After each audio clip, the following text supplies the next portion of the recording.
আজকে যেহেতু রবিবার আমি একটু দেরি করেই ঘুম থেকে উঠলাম। আর রবিবারটা বেশ ভালো লাগে একটু ঘুমোতে। কারণ প্রত্যেক দিনই তো সেই ভোরবেলাতে উঠে রান্না করতে হয়।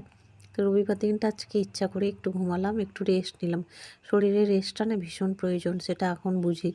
প্রত্যেক দিনই ভোরবেলা উঠি, আর দুপুরবেলা তো তেমন ঘুম হয় না। ওই বিকেলের দিকে একটুখানি সোনাইকে নিয়ে শুই।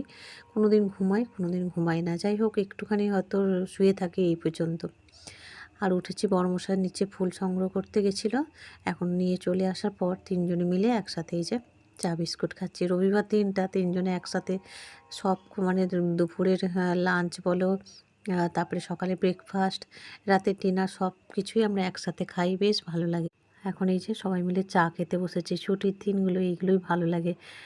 মানে সকালে চা থেকে রাতে সে ডিনার পর্যন্ত একসাথেই খাওয়া দাওয়া করি। মেয়ে যাবে ড্রয়িং ক্লাসে, ভাত হয়ে গেছে। আর ঝিঙে আলু পোস্ত করেছি, আর এদিকে একটু চিংড়ি ভাজা করেছি। এই দিয়ে মেখে ঝুঁকে মেয়েকে খাইয়ে দেবো। বরমশাই এখানে মেয়ের খাতাগুলো কালেকশন করছে, এতক্ষণ পড়াচ্ছিল। আমি ওদিকে টুক করে রান্নাটা বসিয়ে দিয়েছিলাম। যাই হোক, এক তরকারি ভাত হয়ে গেলে মনটাও বেশ শান্তি লাগে। রান্নাটা হলো বড় জিনিস মানে ছুটির দিনে, কারণ বেশ কিছু ধরনের রান্না টান্না করতে হয় তো। মেয়ে ড্রয়িংয়ে যাওয়ার পর তারপরে আমি ঘরের টুকটাক কাজকর্মগুলো সারবো। এখনও কাজকর্ম অনেক বাকি। চলো, আবার দেখা হবে।